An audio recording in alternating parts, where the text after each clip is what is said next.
Avengers Infinity War is a game changer for the Marvel Cinematic Universe, and the movie's post-credits scene is crucial to a complete understanding of its cliffhanger ending. Yippee-ki-yay, movie lovers, it's Jan here, and today I'm breaking down the end credits scene to reveal what it means, Easter eggs, and how it sets up Avengers 4. I'm also kicking off a new Avengers giveaway, so make sure you're a subscriber and leave a comment about the movie to enter.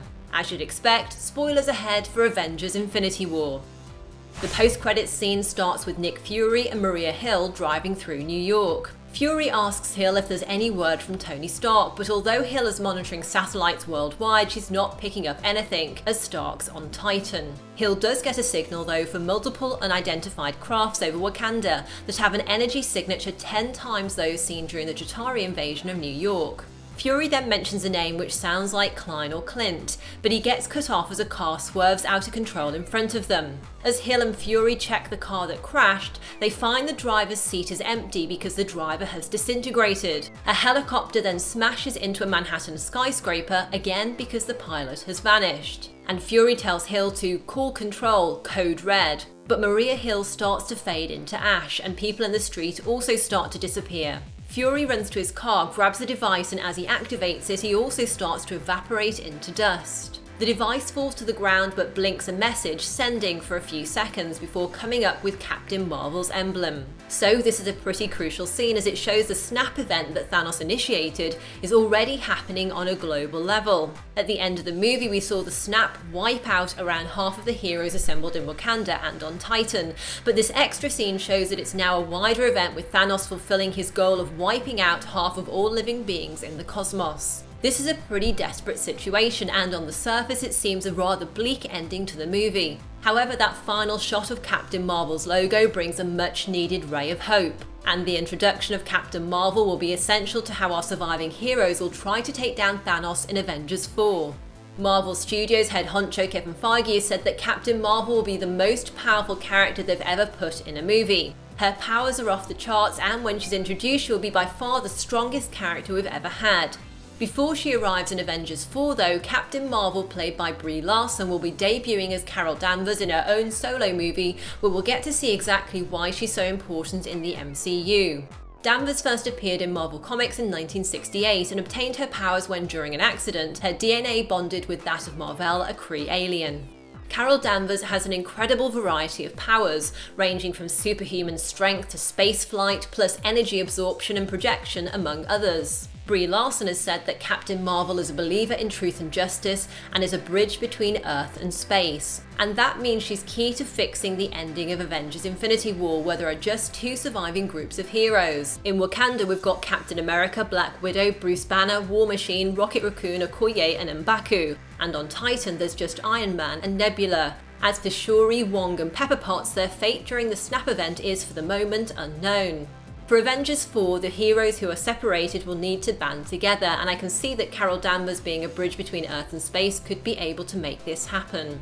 By the way, it's interesting that the movie begins and ends with a distress signal. It was the Asgardians under attack from Thanos, and now it's Fury to Captain Marvel. Regards to Nick Fury, it's obviously pretty heartbreaking to see both him and Maria Hill just fade to ash in this scene, but it's a really striking way of showing the universal and devastating effect of Thanos' snap. That moment is made even more poignant, coming as it does in a film that celebrates the 10th anniversary of the Marvel Cinematic Universe, because after all it was Nick Fury who appeared in the very first Marvel Studios post-credit scene at the end of Iron Man. I am Iron Man. You think you're the only superhero in the world? Mr. Stark, you become part of a bigger universe. You just don't know it yet. Who the hell are you? Nick Fury, director of S.H.I.E.L.D. Oh. I'm here to talk to you about the Avenger Initiative. Actor Samuel L. Jackson has been cast in the Captain Marvel movie, which will also explore Fury's origins and very likely what led him to the Avenger Initiative. It's set in the 1990s, where we'll meet Nick Fury at a time before he lost an eye. Talking about Fury's role in the film, Kevin Feige has said that Fury has reached a point in his career where he thought the Cold War is over and the best days are behind him, and when he encounters certain things in this movie, it sets him on a path that leads us to where we are 19 films later.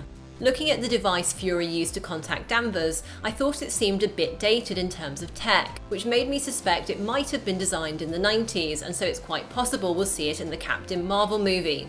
Another possible hat tip in the post-credit scene is to a moment in Captain America the Winter Soldier. Spoiler ahead if you haven't seen The Winter Soldier. In that movie, Fury had to silently spell out a message to Steve Rogers to let him know that S.H.I.E.L.D. had been compromised. In both films, Fury is warning another superhero of a threat, and just as he does, the former S.H.I.E.L.D. director is killed. Or at least he appeared to die in The Winter Soldier, because later it's revealed that the death was a fake-out. And I suspect that Fury's death in this post-credit scene could well be reversed in Avengers 4. Something that will need to be addressed in the Captain Marvel movie is why Nick Fury never contacted Carol Danvers until now for help. After all, there have been some global threat level events, like the Chitauri invasion of New York in the first Avengers film, and then there were the events in Sokovia in Age of Ultron. It's possible that, as serious as those incidents were, Fury felt comfortable enough that the Avengers could contain those threats. However, in Infinity War, the threat is clearly massively larger, with Maria Hill saying the energy signatures of the invaders over Wakanda were 10 times bigger than those recorded during the Battle of New York. With Tony Stark unavailable and people literally vanishing in front of Fury's eyes, it's likely that all this is why Fury hit that Captain Marvel distress call now. By the way, Nick Fury's mother was of course a joke about Samuel L. Jackson's signature curse word, and him finally getting to almost say it in the MCU. But I wonder if it's also a little wink to Age of Ultron when Fury scolds Cap about his language. She's dusty, but she'll do. Fury, you son of a bitch. Ooh, you kiss your mother with that mouth? We also need to talk about the name that Fury drops just before the car crashes in front of him and Maria Hill. Fury's line isn't totally clear and sounds a bit like he's saying "tell Clint," meaning that he's trying to get in touch with Clint Barton, aka Hawkeye. But if you listen really carefully, he actually says "tell Klein to meet" just before he gets cut off. Klein refers to Cameron Klein, the former S.H.I.E.L.D. tech who refused to launch the Insight helicarriers in Captain America the Winter Soldier. Klein also had a brief cameo in Age of Ultron, where Hill and Fury saved him from one of Ultron's bots. Interestingly, in the comics, Klein has worked alongside Captain America, and his grandfather was saved by Cap during World War II. And I wonder whether Klein's name drop in the post-credits scene means we'll see this tech specialist reappear in Avengers 4 to help the Avengers pick up the pieces of the snap aftermath. Another little thing to look out for in this scene is the model of the car Hill and Fury are driving. Suitably enough, it's a Nissan Infiniti, which is already featured in an Infinity War related promo. Now, you may still have a lot of questions about how the snap and Infinity War's cliffhanger ending is going to be resolved, and I go into lots more detail about that in my Ending Explained video. I'll add a link to tap here and in the video description below as soon as that's live. So what are your thoughts on the end credits scene and the Captain Marvel tease? Leave me a comment and subscribe to enter my new Avengers Funko Pop giveaway. The winner of my last Marvel giveaway is on screen now, so send me a private message with your details if that's you. Tap left for my Infinity War Ending Explained video, and tap right for my full Marvel playlist with Easter eggs, theories and deleted scenes. Thanks for watching, and see you next time. Yippee-ki-yay, movie lovers!